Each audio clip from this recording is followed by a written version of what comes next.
when I say tea stories, I've also, the only payment system lawyer around the table, then I get asked to be, to pour the tea. And I made a stand. I said, no, if I pour the tea for you today, the rest is easy. And when you take that stand and they respect you for that you are around the table because you are a payment system lawyer. I'm not there to pour their tea. I said, you all have hands, you can pour your tea. And I think it sounds like a facetious thing, but when you are, for example, in a law firm and you get questions when you're interviewed and you are asked about whether you plan to have children, you should call that out because that should not happen today. Prof Lawack, thank you for taking the time to talk to me about women in the legal profession. We celebrate 100 years of women in law this year. We've come a long way.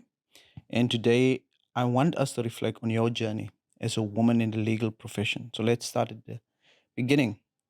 Why and how did you choose law? Thanks, Dr. Kruta. I was born in Clarkson in the Tsitsikamma, in the Moravian mission station. And the thought of law never crossed my mind until I was in grade 8. We were still at the Clarkson Moravian Primary School, went not only to grade 7, which was then the standard 5, but also to grade 6, grade 8 rather. That's now, that used to be the standard 6. So in standard 6, because my marks were very high, my dad was a school principal. He was concerned that maybe he added some marks.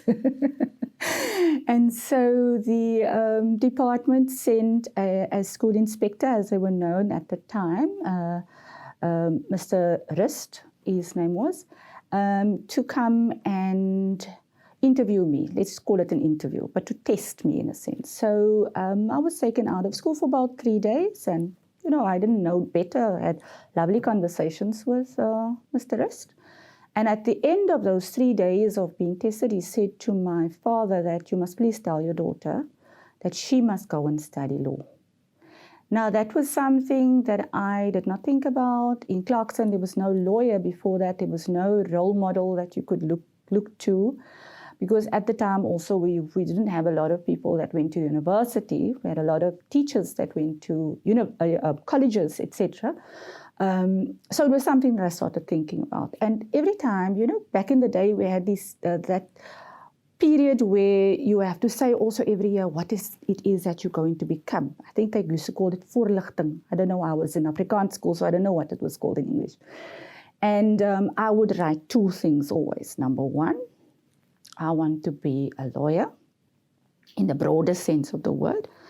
And then second was a concert pianist. Because I am a musician, I loved the piano at the time and singing, etc. But then I realized in standard 9, grade 11, this is only so much my musical ability will take me. I will never see the concert halls with my piano anyway, and that I will do the singing for my own enjoyment. And 2 things also happened. I was invited, that was my standard 9 year, that was 1988. I was at Galway High, and then both Rhodes University and the then University of Port Elizabeth extended, interestingly enough, in the same June holiday, an invitation to the schools. Rhodes' one was one of your top 3 learners, and I was, I think, second that time. Invitation to come to a winter school. So I went to the winter school and you had to select something. I selected law and it was interesting and I thought, okay, Rhodes is an option. But then, probably before its time, the University of Port Elizabeth was it was a Broederbond university. They were on the cusp of opening up to other racial groups. And so I went, and for the first time we actually had exposure right across the spectrum and schools in the Eastern Cape, and especially the schools in Port Elizabeth as well. And we were invited for, I think it was a week period, but it felt like 2 weeks. That's how jam-packed it was.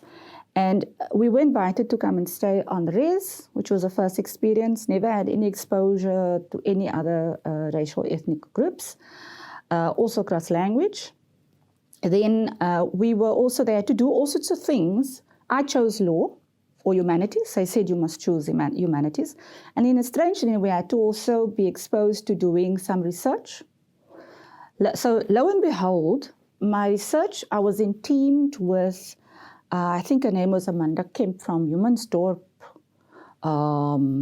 Nico Milan, Afrikaans white school at the time. And so Amanda and I had to do some work on the Finrand. And it will come back later in my career. We still had a financial rand in South Africa, and I didn't know that one day I will be in a totally different field than what I envisaged initially.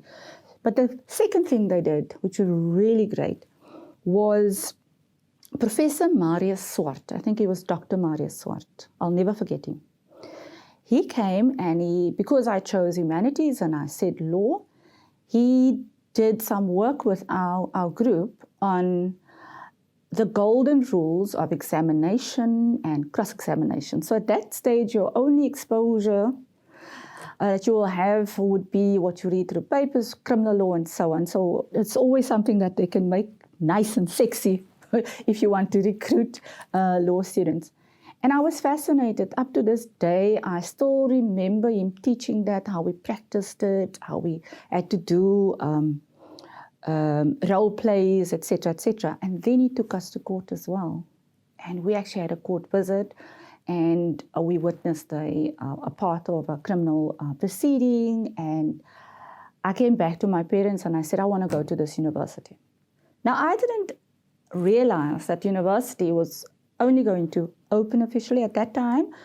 If you were from a former colored school, then you had to have, they wouldn't accept anything below a B aggregate and so on. Fortunately, I had a B aggregate, and so I was accepted, and most of my friends were not accepted at the then UPE. So that started a different story with law, because I came into a faculty that was very conservative, we laugh about it today because the faculty knows this. We've had time to reflect on this part, where one of the professors would, for example, tell some of the women, but why did you come and study law? You can find a husband easier by going and studying architecture or BA Mansuk, BA searching for a husband kind of thing. He didn't say that to me because I was the outlier. I was the only one in class who graduated when I did my BJuris, and then my LLB. I was the only person that was not white in the class that graduated. So the second thing also happened. I was a top performer in the class, so that was also something for both some of my lecturers to fathom out, because for some, maybe you're not supposed to have half a brain, and here you have some brain, and you have, and you're the top of the class. So that was also, I think, a bit transformative on both sides. The one professor was worried. He said to the faculty at the time that I'm very worried about that colored woman that's doing so well, because she will come back and take my job. Now that I'll come back to later. So before you were appointed the DVC academic at the University of the Western Cape, as you are now, you occupied various positions in the legal profession, and I want us to reflect a little bit on that journey. It always seems you had this passion for teaching law.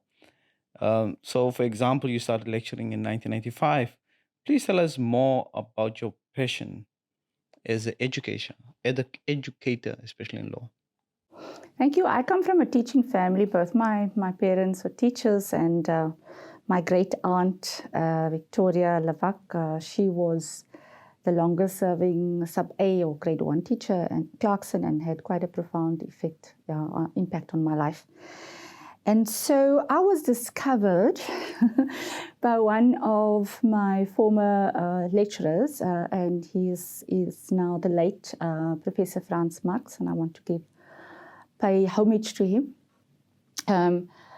In our 4th year, and I thought at the time, no, but Prof Marx is lazy. Why does he want us to do an assignment and then you must teach? So I was chosen by my group to actually then teach on that topic. It was in the law of sale and lease. And I thought about how will I make this material accessible to the class, do it in such a way that they will understand. Because remember, we did the research. around this particular topic, and I wanted to make it accessible. And so I liked drawing and mind maps, which we didn't call mind maps at the time. I think we called it spider diagrams. So I then did some spider diagrams, and then I started teaching and engaged, and he came to me after the class. He said to me, "You must become an academic." It was not in my vocabulary.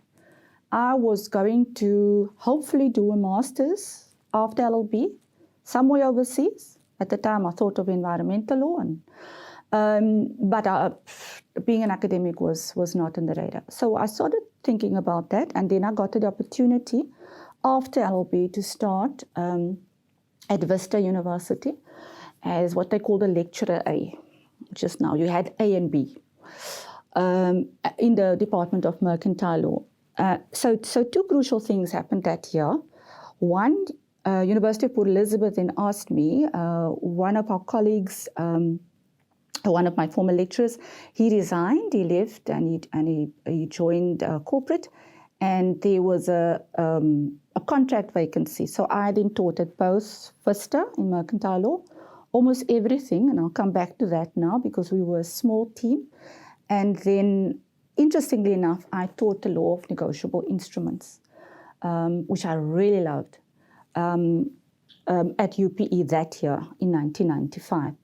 But the second thing that happened at Vista was I was thrown into a leadership position because our head of school, if you want to call it, or campus for law, also resigned or retired early. And so the head of mercantile law had to become the head of managing the law project at Vista.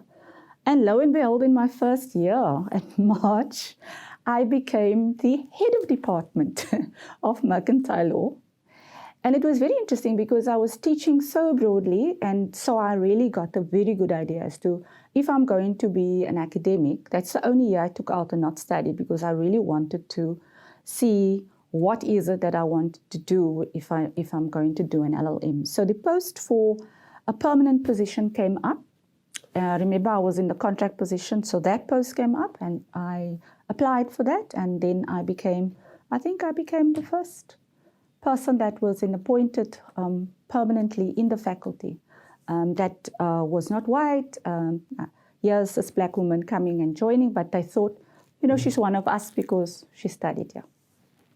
So what I then taught, and this was a lovely thing, I started teaching law of negotiable instruments, and I realized that it was really out of touch with where we were in relation to the technological age. And I want to park that for a second because what I was also asked to teach was intellectual property law. I taught competition law. I taught legal skills, which was not even in my department.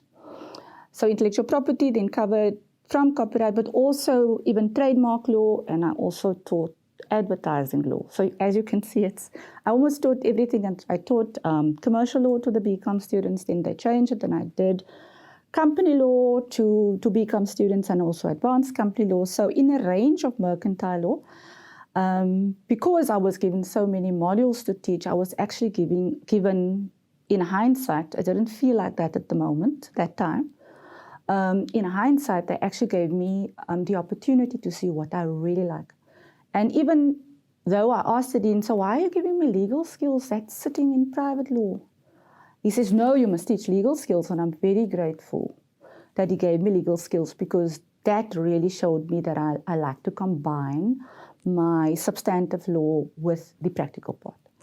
So coming back to law of negotiable instruments, which was in I did my master's, and I'm a kind of person that likes a challenge. So when the dean said to me, you'll never be able to finish this master's, that was March 1996. I'll never be able to finish this LLM in 1 year. I thought, I will. So that year, I worked my backside off. I decided then that I will enroll for the LLM. I was going to do it in estate agency law, and nothing in life happens coincidentally, I believe, because the prospective supervisor told me in January that he can no longer supervise me. He's going on sabbatical.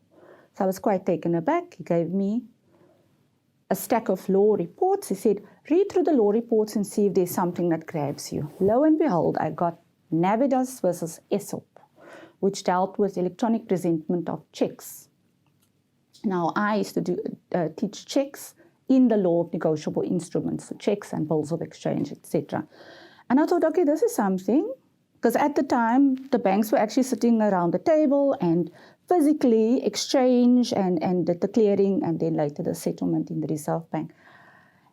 And I thought, this is interesting. And then I grabbed that and got another supervisor and then one of the first masters on electronic payment systems in South African law. And so that's actually something that unearthed in me the courage to not be scared to be venturing in a new field. So I then, January when I handed in, I went to the dean. I said, on my way to hand in, I'll never forget his face. And then I graduated so I did it in less than a year actually, because I only enrolled in March and graduated in April of 1997. And then I thought, but this is such a wonderful field to be in because it's new. You can find your way. 20 years later, they can say you are wrong. But at the time, there was a dearth of sources on it, and it opened up wonderful opportunities to do a doctorate. So when I enrolled for my doctorate at Unisa, so at the meantime, I was then carrying on with all my teaching because it was important for me from a curriculum perspective to also ensure. I realized after my master's, law of negotiable instruments, it's on its way out. A student cannot see a bill of exchange because even if you come from the best school, it's not something that you will come across. I had one student that did LLB treatise with me on bills of lading, which is a shipping document. You can't see it. And negotiability, those kind of concepts were difficult for students to understand. That's why they called my class the Isidingo class, because all the papers were about Isidingo. I watched Isidingo at the time, and they could recognize the characters, and I made it fun for them in the class. So the teaching passion has always been there, but I realized that you can't teach if you don't look at how a student is learning. At that time, I also realized that your curriculum needs to be relevant. So I then recurriculated law of negotiable instruments to the law of payment instruments, which was more in line with a lot of universities then started doing check law, but they still focused on the check. And I thought my students must have an edge. They must be the electronic payment systems as well. So I taught that as well. Then Frans Marx and I started IT law. And there were only 3 universities that had IT law at the time. It was us, WITS, and UCT, Julian Hoffman at UCT. That's now retired. And at the time, people would ask me, are you talking about real? When I speak about digital signatures, is it real signatures or are they keys, real keys or not? It was fun. So we then curriculated IT law, and IT law became, it really, in a sense, the combination of doing the electronic payment systems and the IT law paved my way for the future career that I didn't think I was going to have. I wrote an article sometime late 90s, early 2000s on teaching banking law in a technological age. And that was me then combining the curriculum, thinking about the curriculum and thinking about the way in which we teach, that it must be relevant and responsive, and then using my research to actually infuse research within the teaching, which is something I still do. So that passion is never going to disappear, because when I was recruited by the Reserve Bank really overnight, I did the doctorate at Unisa on aspects of internet payment instruments, which was the first of its kind. And I remember at the time, Nedbank bought a copy, 1,000 Rand. A lot of money for me then. Nedbank bought a copy because it was quite a lengthy doctorate, about 650 pages without attachments, because I went into quite great depth. My supervisor, Professor J.T. Pretorius, and we knew that this is new land. And because I'm carving out something that is new, I needed to do in-depth study of the internet and the payment instruments that can be used over the internet at the time. That happened. I graduated in 2001 when my twin girls were 3 months old. So that was a very good incentive to finish a doctorate, which was about two years and 10 months. And I was 29, I think, at the time. So it sort of set up, and I didn't lose the love for teaching and for being an academic ever. Because even when I worked at the Reserve Bank, I negotiated that I can have 1 foot in academia and 1 foot in the profession, in the corporate sector.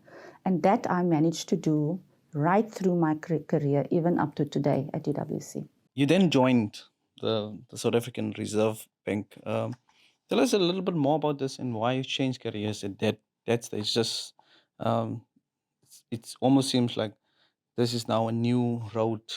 It's something that it's a must. So what happened? It was interesting. Remember previously I told you nothing happens just coincidentally. So UPE at the time, I was a young academic, and one of my colleagues told me, every year you must publish 3 articles. So I went for it because I thought that's the norm. That wasn't the norm at the period.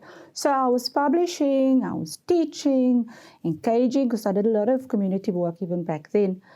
And then I came up for promotion. So the initial, I remember with a senior lecturer, the question I got, how will your friend feel? What does my friend got to do with promotion? Anyway, so got promoted to senior lecturer, but there weren't written criteria, which will shape my life later. And when it came to associate professor, I was the first person at the university at the time, in the absence of criteria, that I had to write a case for promotion. So I did that. And I was also probably the first and hopefully the last person who's published. I think they sent 12 of my published articles to Professor Nagel from UP to re-evaluate. And when he gave the go-ahead, I was told I could be promoted. But in the meantime, because I was publishing on things such as digital cash and e-money, electronic money, and those kind of electronic innovations in the payment card industry, smart cards, etc., the Reserve Bank took notice of that. And so I was asked to send my CV. It was really overnight. I was asked to send my CV. It was during the Sambo crisis in 2002. Then I saw one morning there was an email sent at midnight from Mr. Dave Mitchell, the head of the National Payment System Department then of SARB, as we call the Reserve Bank. All of us, we work there. The others say Reserve Bank, we say SARB. And he asked me if I can come for an interview. So I went for an interview, and they interviewed me, only 4 people. They interviewed me they had a division, e-money division. They thought, with my CV being so digitally infused and law and IT and payments, that it would make sense to have me in e-money, which was what they thought. But then when they interviewed me, they realized, but I can do more, and they must rather not have me in e-money. They must have me in their big oversight division, which is their regulatory part. I could still get input into what e-money division does, and that's how my regulatory journey started.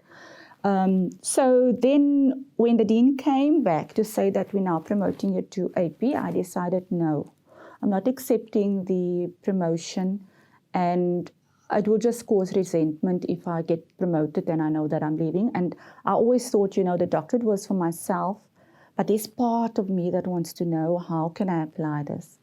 And so I left at the end of June. I started 1st of July 2002. The girls and I were there for 3 months on our own, and I think they were 17 months at the time. So that's a story for another day. In a new city that I didn't even know. And what was lovely about it, I had various roles and everyone built on each other. So my first role was in NPSD, in National Payment System Department with Dave. He became one of my mentors. I was appointed at what they call professional vocational management level, and I was a senior payment system analyst. But what Dave then did was to involve me in tasks and projects that were actually above my pay grade, if I think about the way he gave me exposure. To give you two examples, I was the lawyer that they then used on the SADC payment system project, where South African Reserve Bank assisted all the SADC countries to first build their own real-time gross settlement system, but then I did the legal part. So early on, I was sent to Mozambique, I was sent to Zambia to go and train on payment system law. The second thing he did, which also influenced me, was to ask me to be the scribe and be part of the policy board had access to finance, of which the access to the payment system was the one report we had to write. So I was part of that report.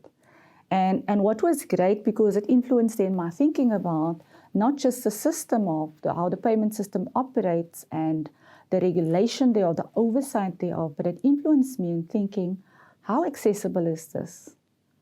Is there financial inclusion? So later on in my life, it influenced also my research. So because they allowed me, I only served 9 months in that department, and Dave asked me, when he retired, I went, he invited me. He said, can we please have coffee? He asked me a very crucial question. He said to me, did we make the right decision? I said, yes. Why? I had to leave that department because in SARB, the only people allowed to do the legal work for a core department, National Payment System, is a core department. You have to be in legal. So I was then, through a negotiation between Dave Mitchell, Dr. Johan de Jager, who was the General Counsel, the head of legal, and then Deputy Governor Jill Marcus. She agreed that I may move so that they can be my main client. She was supposed to have 4 client departments, and so they added to my workload the other 3. But that enabled, Dave had a vision. That enabled him to, when we had to do the amendments to the National Payment System Act, I was his lead. So I could do the lead drafting. We wanted to include continuous linked settlement system as a designated settlement system within the Reserve Bank's settlement system, which we called SAMOS. And the legal framework had to change for that. So the act had to change.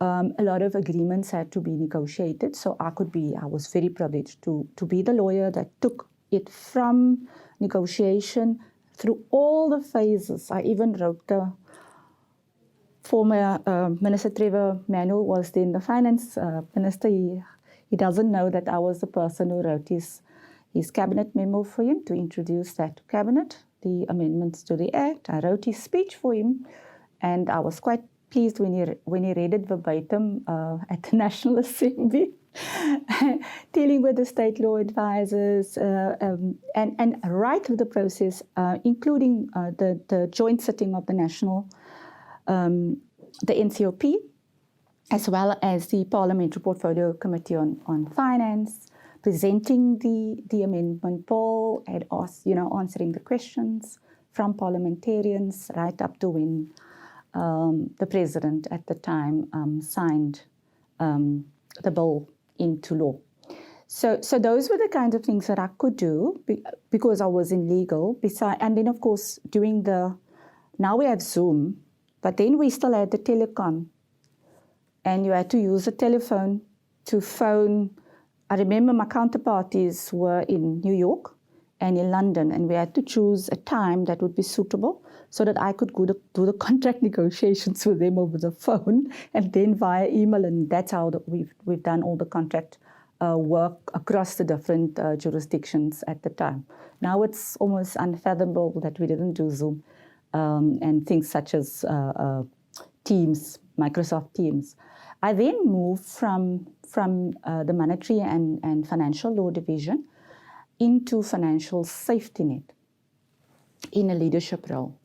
So I was manager of financial safety net, and when I came to UWC in 2015, I realized why I had to do that job. So as part of my responsibility as secretariat for the Financial Sector Contingency Forum, to look at strategies for crisis management, for your contingency plans, for the sector. We were the first to do a simulation, and you cannot believe it. The kind of strategies we wrote were actually for SARS 2, which is before COVID. We wrote on water crisis, chemical spillage on the M1, the connector between Joburg and Victoria. And the CEOs of all the financial institutions were then subjected to this simulation exercise.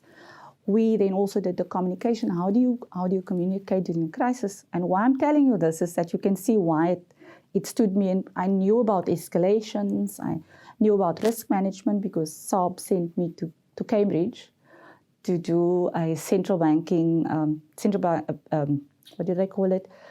Institute of Central Banks course, a whole week. That was held at King's College, and we stayed at the Res. It was great having met so many central bankers from across the world doing that risk management course, which really helped us later. And I never knew at the time, that was 2006, that doing that kind of work, which was out of law, I could use my legal skills, and that really enabled me to be able to do that work. But I never knew that one day I was going to use the knowledge that I gained during financial stability. And then the second thing about that department was I worked with economists. So my field has really been shaped with, I always say that my economics knowledge I got via osmosis at SARB. And working so closely with economists enabled me to bridge the gap between law and economics with the kind of research that I do. And which I continue to do. I still work closely with economists. So then your time at the Reserve Bank, that journey also come to an end. And then you went to Straight, and then you later returned to as the executive dean at NMU. So let's talk about that. Let's talk about what led to your decision in your return to NMU. I was senior legal counsel, so that's 2IC in legal at Straight Limited, and Straight stands for Shared Transactions, Totally Electronic. And Straight was both a self-regulator as well as an IT company, and which was a very interesting mix of within a corporate. And I did that because there was something around knowing the payment side, and when you do security settlement, there's a delivery side. And Straight was the first company and the first central securities depository in the country that actually took share certificates totally electronic so that you could have uncertificated securities. And I thought this would be a nice company to work for. I was there for 18 months and my daughter got ill. And then I started thinking, that's when you realize how different it is when you're a woman, you're in the workplace, and you understand that when it comes to a corporate firm, there are two things. You generate revenue and you cut costs. The other things are less important. And I had to really think, so how am I going to make sure that I can do the best here and also what's best for my child?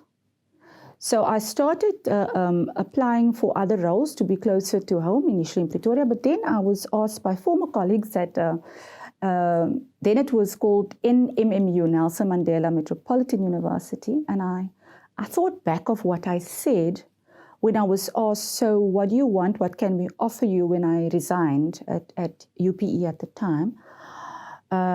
Would you like my job? And I said flippantly, really with, youth on my side that time, oh, I'll come back one day. But I never thought one day was going to be 6 years of being away from the university and returning to the university. I was 36, the first black woman at law dean or executive dean at the faculty, and the youngest dean ever. And they trusted me with that position. And for me, that then became my transformational journey for both myself. Knowing where the university came from, I saw the vision of the then new VC, Professor Derek Swartz, and when I read that vision, I thought I want to be a part of this journey. Vision 2020 that university had. So I left Straight at the end of June in 2008, and I joined NMMU as a dean. And so it was interesting because you must now remember some of the people that I left there, in a sense, they were still there, and they might not have advanced or had the opportunities that I had in the 6 years to really shift from where I was to where I then ended up when I joined as dean. So for them, it was also a different thing. Here's your former student assistant, and now your former student assistant is your former colleague, because I was at UPE for about 8 years. Your former colleague is now your dean. So I had to first, through a real engagement with all staff, permanent and contract, I had interviews with everyone. And that's the way I started. And then I realized there was an elephant in the room. And so I had to, in one of our staff sessions, say, can we discuss the elephant in the room? Yes. He passed on. And yes, he was worried about that colored woman that was going to take his post, but now he's turning in his grave because I would have been his boss. And, that lightened it a bit, and I'm not doing this to disparage, but to just sort of position to our colleagues that remember where we came from, and I would like us to become much more engaged as a faculty, because we were in Summerstrand, and that's where, at the sea, lovely surrounds, and that's where we were. And we were in a position after the merger of actually transitioning some of the staff from the Missionville campus onto Summer, which will make us more Summerstrand. And then we had a few staff members on contract on the George campus, and I would occasionally visit there. So what did I do? I first realized that we actually needed there was a us and them. Because remember, it was a merger of two institutions, the PE Technikon, was actually the incorporation of PE Technikon and then Vista. And I needed to equalize that, to have the staff understand that it's not whether you come from the Vista campus, which fortunately I knew the colleagues because I taught there. They were the same ones that I taught with in 1995. And whether you're coming from the Technikon side, because they were mostly teaching on diploma and never given an opportunity to also be teaching in substantive law. So always service courses and so on. Also realized that a lot of the women want contract. So that was important to me, to make sure that you cannot be on such long-standing contracts, to look at the parameters of that, and so to appoint those women first. Then then of course employment equity, we needed to look at that. But then I realized the thing that happened to me that bothered me was there when I came. Is in my conversations, 2 people were not promoted, and when I asked what were the reasons, they said, no, we were told we were not ready. And I realized that still the university does not have objective criteria when it comes to promotion. So my first thing was to ensure that through a process we could actually have, and I still have this thing about promotion criteria. So we had faculty-specific ad personam promotions criteria. So then I said to the faculty, but promotion is not supposed to be a surprise. I would like us to take a developmental approach and then form a group. So I started a formal mentorship program between established researchers and emerging researchers.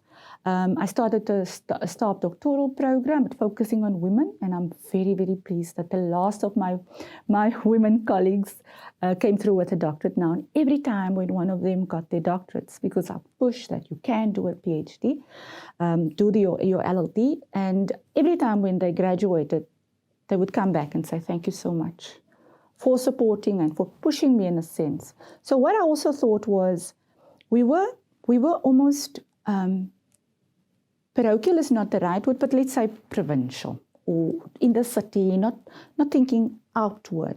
So it was important for me that we could also position the faculty nationally, and to break out of that former Broederbond kind of and into this new that was now NMMU. So what we did here was, firstly, I worked with Professor Patrick Franken, and he still says to me, I'm using push because he said at the time it felt like I was pushing him, but I knew that I wanted to stretch him. And he was in Law of the Sea, and I said to him, why don't we do a proposal for Law of the Sea and development in Africa? I think you are ready, you've just got a monograph. We can apply for SACHI. So we got the first SACHI. Law of Development, Law of the Sea and Development in Africa, which was sort of where the Vice Chancellor then thought, but look, this university could actually have a theme around ocean sciences, which they really established well. So that seed was really planted there in the law faculty, and that Saatchi chair is thriving. And still there, Prof Franken then became the Saatchi chair. So he's very grateful for the push. But then I thought, now how do we become engaged? Besides our Ubuntu project, which was really a food security project, because I had tea with the dean monthly. So the students could come and sit down for an hour with, I hear they still do it, tea with the dean. And then to strengthen our links outside, we then adopted the school, and we then, in the northern areas where I went to school, we adopted Cedarburg Primary School, and our students would go there and be a lot of activities. And we also had because I wanted the students to see more than Summerstrand. And we also worked with elderly people. And we had a faculty choir called Voces Justitiae, which Professor Andre Gqeberha started. And I also sang in the choir with the students. It was always fun. And we performed at some of the faculty events. And we started, I gave support to Prof Gqeberha to start a private law and social justice conference, which is still carrying on to the day. We started that in 2009. Why I'm mentioning it? Because private law was always between individuals, and they didn't really look at it from a social justice lens. And then the final thing, I thought, now how do we go bigger and establish something that takes us from Summerstrand academically? So I engaged the UNHRC and the Refugee Rights Commission, and the around funding for possible refugee rights center at NMMU. And I realized that the closest refugee rights center was in Cape Town at UCT. And they weren't servicing the whole of the Western Cape, let alone Eastern Cape, and the other would be in Joburg. So I then did a proposal with Professor Henny van As that assisted me. And so we got funding from, so they said that they're flying down to discuss this with me, and they brought with them Atlantic Philanthropies. So between them, we got 13 million, 10 from UNHRC, and then 3 million from Atlantic Philanthropies to start the center. And my requirement for the center, we could then appoint Mr. Linton Armse as the attorney that would oversee the center and so on, and they started in 2010. During COVID, it was going to be the 10-year celebration of the Refugee Rights Center, which is not on the Summerstrand campus.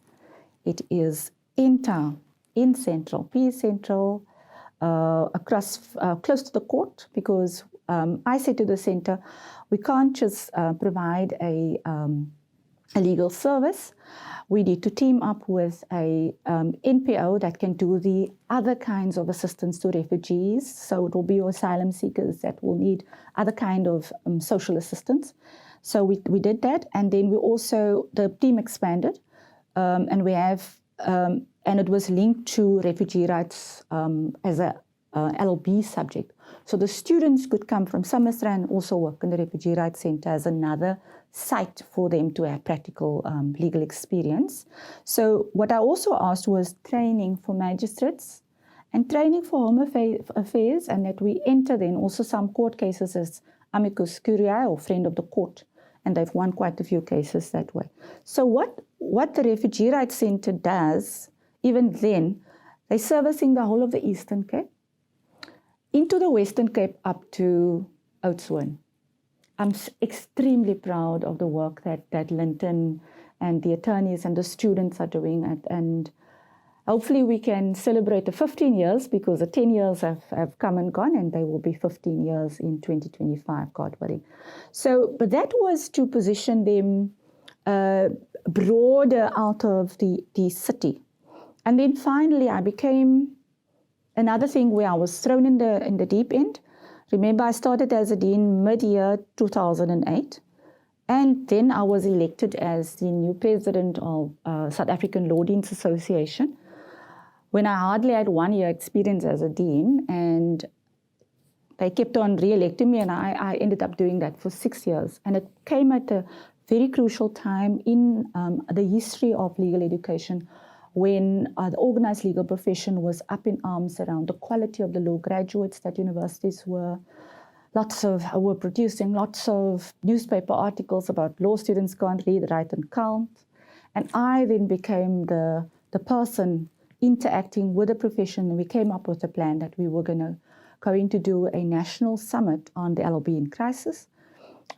And from that, I was a co-chair with the late Mr. Nick Swart, who was the CEO of the Law Society in South Africa at the time. And then we had, after that summit, 2 crucial things happen.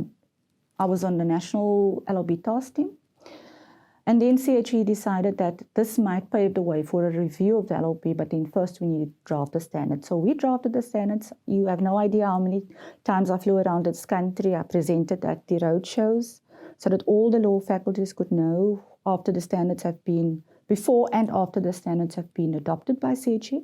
And as you might know, a couple of years ago, all the law faculties had to undergo a formal review of the LLB based on those standards. And I'm very privileged that NMU was one of the first 3 that got the accreditation, because I managed to first prepare them for the review before I left for UWC, and I also had the privilege to assist in some way our law faculty when they went through the review. In 2015, you were appointed as the DVC academic of the University of the Western Cape. Your appointment at UWC came when students demanded change from institutions in the higher education sector. You literally were baptized by fire. Under your leadership, UWC underwent a curriculum and institutional transformation. What are some of these reforms, and how will they set up UWC for the coming years? I had an opportunity to really reflect on those years, and when I looked at all the things that we did, it struck me that a lot of the key documents and instruments and changes that we made starting late in 2016, because we were so preoccupied at the time. We were off campus for quite a while. With Fees Must Fall, and there were great learnings from that. It is, for some people, it's a period that they would probably want to forget, but for me, it was a period that galvanized some things. One, to put student success right at the top of our priorities. So I started speaking about excellence and student success. How do we frame, whatever we do, bring in the student voice, number one, and in a sense, working towards ensuring that student success and their retention becomes something that is all our business. So in 2017, Operation Student Success, I want to start there. Operation Student Success started, and it was an interesting time because we had to carve out a first experience program. We had to, and we divided it into 4 things: a tutor enhancement program, because there was a lot of enhancement needed in relation to tutor enhancement. But the first year experience program, what do we do in relation to retention, student success and retention, and in terms of, we didn't have a framework or policy or anything like that. And then fourth, we realized that we actually needed to look at the whole student walk. You can't just look at the year now, but you actually have to take it from pre-admission, right? And then also taking into consideration that it's a lifelong journey for student. Once you leave the university, that journey of learning doesn't stop. So a paradigm shift had to happen. So in the 2016 to 2020 Institutional Operating Plan, or IOP, I advocated for, in the vision paper that I wrote, for a shift from teaching and learning to learning and teaching. It's not a small thing. I felt at the time that we were very preoccupied with methodologies of teaching and not always whether it led to learning. And so that shift happened, and it's not just words, which put the student at the center of so you're teaching for learning and not because you want to be a great teacher. So that was quite a key shift. And then we also wrote within our key priorities how the curriculum, the way in which we teach, how all of that needs to build up towards, and our community engagement, which was at the time a very much a soup kitchen approach. We wanted to there was a lot of handouts, let's put it that way, and I didn't think that that's the role of a university. We're not an NPO or NPC. So that process really then, it was galvanized in 2017, and I also realized that we needed to be able to, with my background in the digital, we needed to be learning with technology. So even there, we didn't say technology, we said learning with technology. And that's how the blended learning started picking up with the champions, et cetera, in 2017. What are some of those key things? We then had Senate approval through lots of groundwork for our student success and retention framework. It's a key document for us. That was approved, and one of the first principles, the key principles embedded in that framework is, the first one is, student success is everybody's business. So whether it's undergrad, whether it's postgrad, it should be everybody's. Whether you are in academia, whether you support staff, it's everybody's business. And I think that kind of message, how we embrace and how we know about our students through the use of learning analytics and data analytics, understanding where our students come from. That was one key marker, I think. Then the students were, rightly so, concerned about decolonization of the curriculum. So I realized that this project I led, because for me it wasn't just about doing a quick thing and then saying now your curriculum is decolonized and then you are getting everybody happy, but to really take a step back and asking the question, so in this time, what was the intellectual identity of UWC? We had to ask that question first. And I engage a lot of more than 1,000 alumni in those conversations, as well as students on campus around that. That then led us to a very consultative process in devising a curriculum transformation renewal framework, which works with the graduate attributes, where, for example, a locally and globally engaged students, to be agentic, being an agent of change, all those things were then approved in our graduate attributes. These things work together.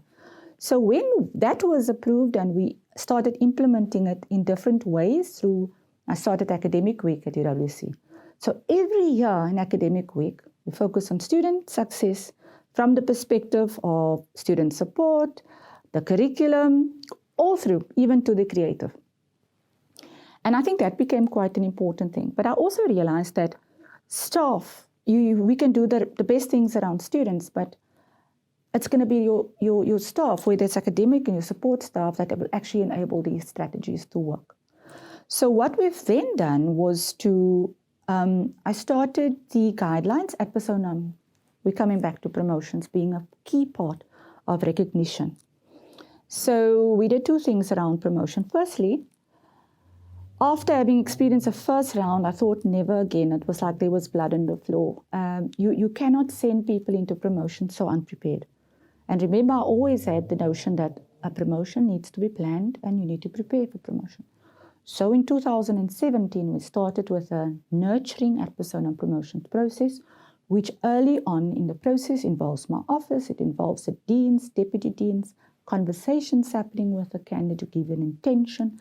So you don't spring it on our faculty, and you don't, and the candidate would know, now it's my time I intend to submit.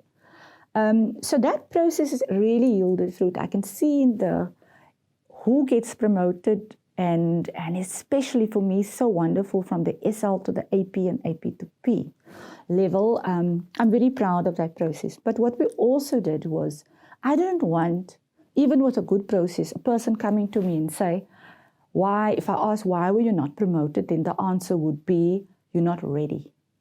So on what basis are you not ready? And that's why we then did, through a task team and the faculties were all involved, every faculty have got their own differentiated criteria. So if you, Dr. Jacob Klute, is sitting at SL level, you can then look at the criteria for AP within your faculty, and you can plan your career accordingly.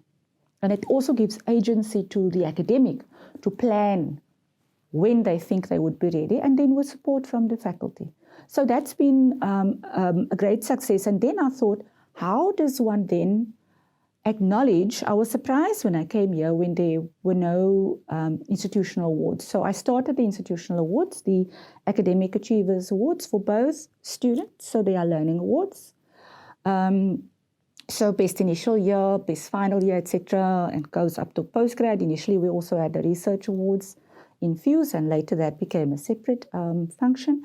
And then, very importantly to me as well, was not just recognizing excellent lecturers, but to also recognize the innovation and within learning and teaching, and to recognize how you integrate your community engagement as part of the strategy of ensuring that there's more of a scholarly endeavor around that community engagement with learning and teaching and research. And that culminated, now we're having the academic achievers every year, and that culminated then in work over time by ensuring that your integration of your community engagement with your learning and teaching is a promotion requirement. So you must then, everybody embraces that. And I think it's uniquely UWC. Not a lot of institutions can say that if you have the best research, but you are a weak teacher and you don't have an integration of your community engagement with your scholarly endeavors, that you will not be promoted. We had such cases. And it only took one round for that to go out into the system, and people have embraced that. And that culminated to our last big strategic document besides the new flexible learning and teaching provisioning policy, which was, we leveraged COVID, and we thought, now how do we put UWC on a new trajectory with that, as well as a new assessment policy, taking into account what we've learned during COVID. And now this last sort of cog in the wheel for me is a scholarship of engagement for societal impact, which is really very distinctive coming from our engagements with the alumni. And we've got a framework for that, and that was approved by Senate last year in October. But in short, I've seen the reports. Graduate success is up. So all of these things didn't just it was done with a greater purpose in mind. Is that I can see from and I've been here for years at UWC, is that undergrad, especially your first, your second, and even your third year numbers is up, and this is due to all of this institutional reforms, but also listening to the students. For once, there was listen to the students and was steered by the students, and does help us form policies and frameworks that eventually help their success. So, Prof, thank you for that. But you're not just a UWC and a NMU leader. You're also held very high level positions all over your career, and the list is very long. But please tell us some of the most memorable leadership positions and the importance that women occupied these positions. I want to start with the presidency of SALDA. I think it was important. It was the first time that SALDA, the South African Audience Association, was led by a woman. And my sense was the reason why we had such a defensive stance towards the profession was that we weren't really talking. And my first thing was to say to Nick, let's sit down and let's agree on a collective responsibility for legal education in the country. Then it doesn't have to be you blaming universities, we then blame the schools, and so it goes. But let's look at it collectively. And that was also my input at the summit. And ultimately, in my conversations with Nick before he died, he indicated that the relationship that we carved out actually then started to role model how you can actually do this, to have conversations. That's why the national task team worked so well. In fact, I joked, I said when I got my first 3 gray hairs, strands of gray hair, I called them LLB. because they are bigger than me. Lots of grey. But anyway, so that one was for me a special one. My deputy was also Professor PJ Schwickard, and she was Dean at UCT. And it was really a woman team that drove this. It was really great for me. I'm so happy that one of those that got the doctorates as part of my women doctorate team, she's now the Dean of Law at Nelson Mandela University. And one of the last things I did as part of the strategy at NMU around the growth and diversification of our PQM was the culmination in the building. And I still did the plans for the building, and it was approved by council at the time. And now, how many years later, tonight, they would actually, I will attend virtually, they will be launching the new Pius Langer building. I feel it's like a closed chapter now, full circle. And I felt the same when I got the NMU Alumni Achievers Award 2 years ago. I felt the same, of a sense of all coming together. The other role which I really enjoyed was the role as the chairperson of the Cape Higher Education Consortium. So when Czech was still actually is the only regional higher education consortium, and it's a great space to be working on, to be the board member on behalf of UWC from 2015. I joke that whilst I started as a dean at 36, now at 51, I'm a veteran. Because I'm the longest serving, I think now, TVC academic in the country. But at Czech board, I'm also the longest serving member as director of Czech, because I've been there since 15, and the members have changed through the years. So yeah, it's a very interesting position to be in. The other one I also enjoyed, and for Czech it was also important because we had a female CEO and then 2 male CEOs after that. It was important also to have had female leadership and to look at how we worked at Czech, not necessarily in a competitive fashion, but to really look at collaboration between the 4 institutions. And I think we are there. I'm happy with how we got out of a more, contentious kind of board meeting to the kind of board meeting when we're all happy to see each other and so on. Then the other one was I became the DVC Academic Forum National one. Died quite a number of years, and we revitalized it. And in 2019, when we revitalized it, I was in the first chair of the national, we call it the revitalized DVC Academic Forum. And it was an important time because I was then the chair for 2 years into COVID and into 2021. And we did a lot of sharing of ideas, especially during COVID, and we had frequent meetings to help each other as DVCs in the country, because our portfolios in the sense were probably the most crucial during COVID to ensure the success of our students during that time. That was also the time when I was holding both positions of acting Vice-Chancellor from the beginning of the pandemic, and my Deputy Vice-Chancellor hat, as well as the national DVC academic. And now finally, I'm finding myself where, from a USAF perspective, I've been appointed on 2 strategy groups, the USAF Teaching and Learning Strategy Group in my own capacity, not on behalf of UWC.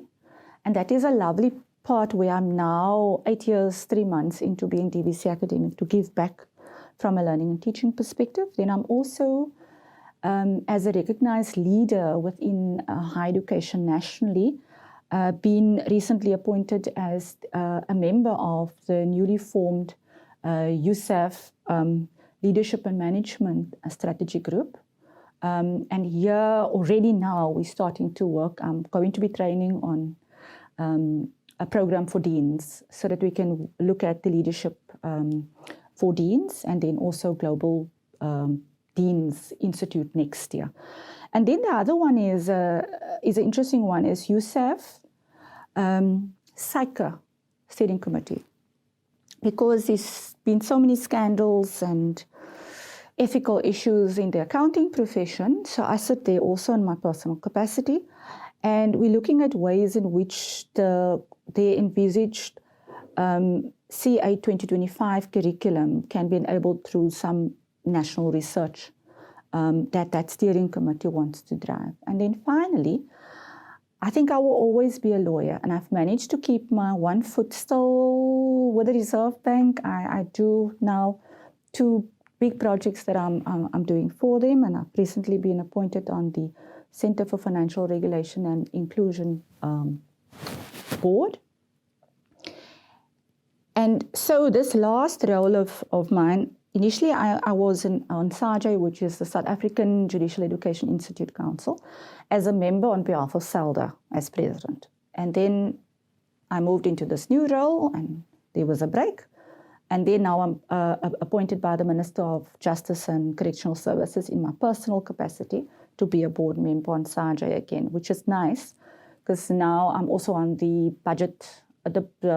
Firstly, SAJE is chaired by our Chief Justice, Zondo, and I also serve on SAJE's Budget and Finance Committee, which is chaired by our Deputy Chief Justice, Maya. And what is lovely about this is that I was in a position to do some of my earlier work around leadership with women judges. I did leadership work with attorneys, women attorneys for Law Society. But now I'm getting back to, they asked me again to do some training for when the women judges get together, the South African chapter of the International Women Judges, and they were all getting together again now early in August, and I will be doing a session with them on leadership, but also for them as women, how to deal with conflict within the workplace. So I think for women at executive levels, that's why I love HERS essay. And I also love doing work for HELM, the Women in Leadership program run by Professor Unisa, my former colleague. I like to pay it forward to women that are entering either about the professorial rank, but also when they're entering the middle management or HOD. So that's why we have the LEAD program, which we started here. Leadership, it used to be called Program for Academic and Professional Leaders. We now call it LEAD, which stands for Leadership Empowerment and Development Program, all small letters. So that program becomes quite an important vehicle internally to enable them. We've got lots of those that came through the program that are either HODs, some became deans, one is a DVC, teaching and learning at another institution, and they've really grown through that to take up their positions within our institution and beyond. But then the other kind of, with WIL, the HELM WIL and with HERS, it's to give a central message to women. Don't have a PhD syndrome. And by PhD syndrome, I speak about when you are there, then you push her down. Or when you see a woman is there, then sometimes us as women, we pull her down. So I always speak about the PhD syndrome, that we need to be paying it forward, whether the person is an emerging leader or whether the person is already there, that we don't pull that person down because of jealousy that I'm not there yet, but learn from that person's experience. And that's a space that I really find we need more women in executive positions. And universities by nature are still very patriarchal. So we mustn't be fooled that just because you have the position, that you're actually empowered to be able to do the things that some men do. And that is something that I see emerging in universities, and from personal experience I can testify to that when you take up that position, you actually need to own it, and you actually need to ensure that when you encounter patriarchy, you need to call it out. All right, let's talk about that 100 years, Prof. What are your reflections on the state of women in the legal profession? Will it be better in the next 100 years, or are we sliding back? I would hope so. I think because we are much more overt in relation to calling out patriarchy. I mean, we amongst women, when I say tea stories, I've also the only payment system lawyer around the table. Then I get asked to be, to pour the tea, and I made a stand. I said no. If I pour the tea for you today, the rest is easy. And when you take that stand and they respect you for that you are around the table because you are a payment system lawyer. I'm not there to pour their tea. I said, you all have hands, you can pour your tea.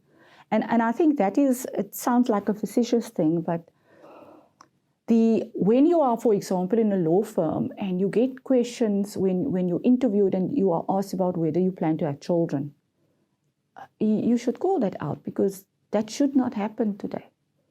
That your future children should then be the determinant of whether you get this position.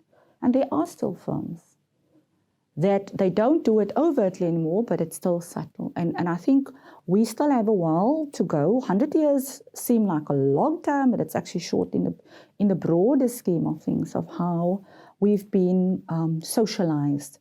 So when you are in a workplace, it does not mean that what happens outside the workplace and that kind of culture within the workplace will have no impact on your growth, your opportunities, etc., etc. So that's, I would hope that it's already improved significantly, but I would hope that in future it will be much easier for our girl children to go in and study law. And we now see that most of the law students that graduate and top of the class, I'll have you know, are women students. But I did something a few years ago with the with Desmond Tutu Foundation. We asked the question, where are all the women?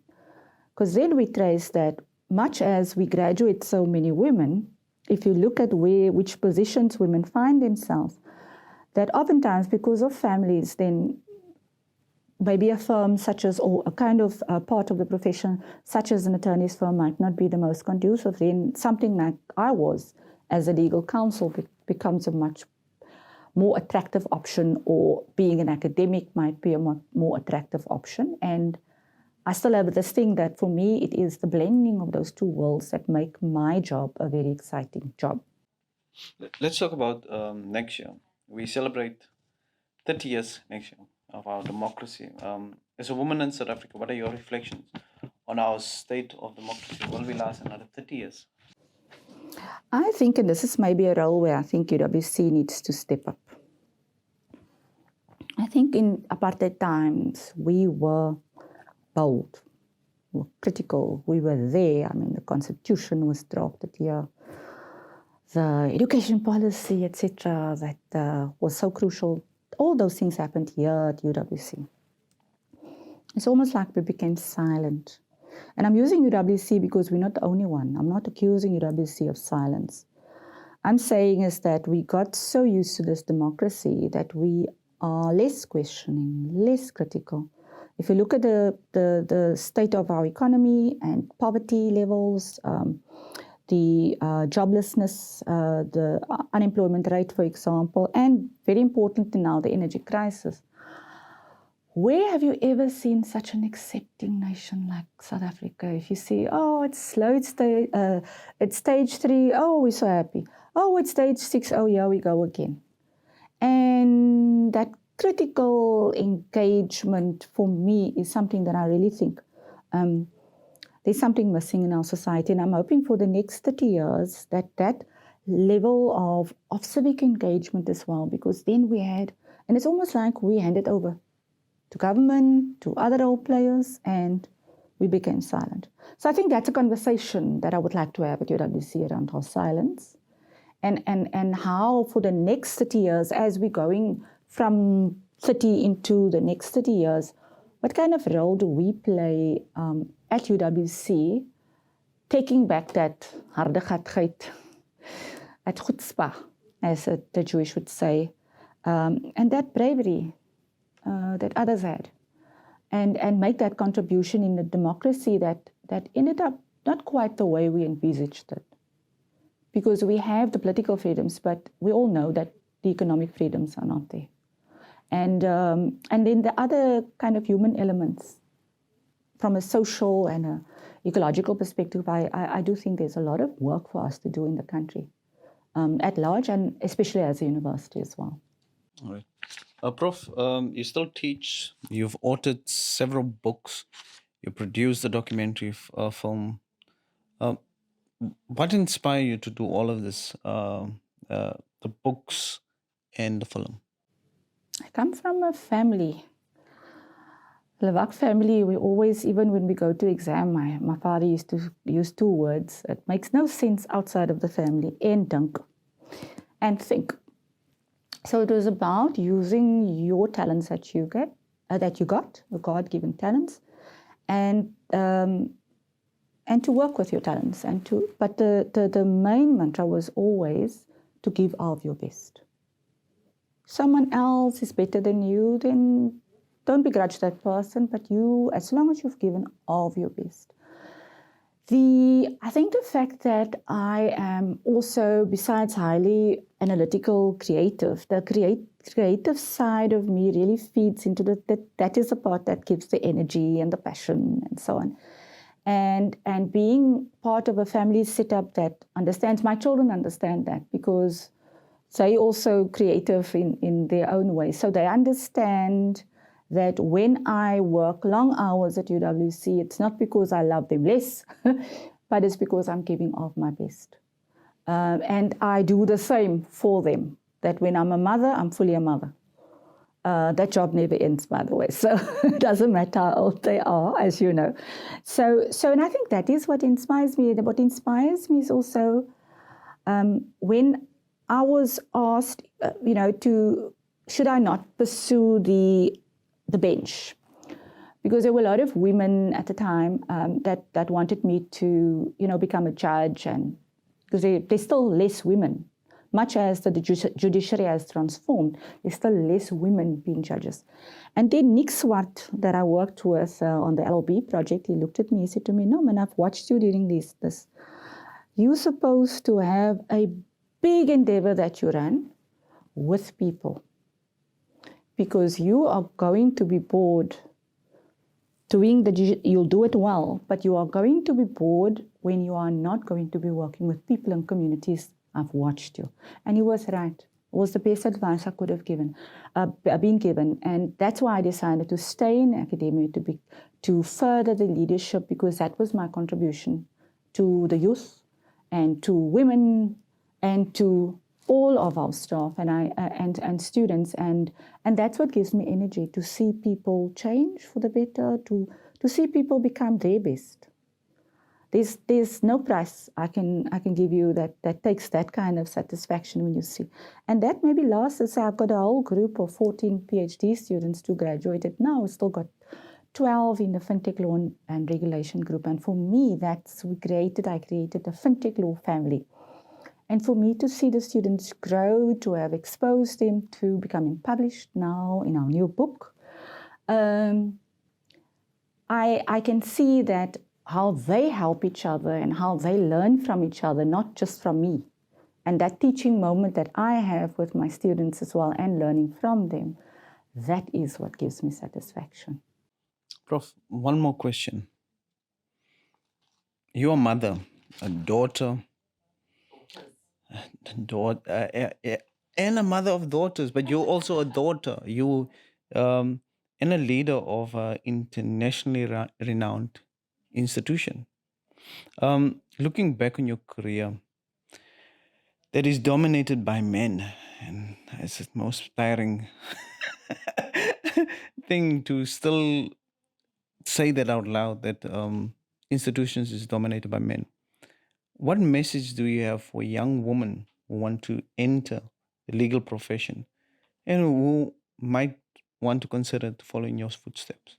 Can I take one step back to say, when you have a strong mother,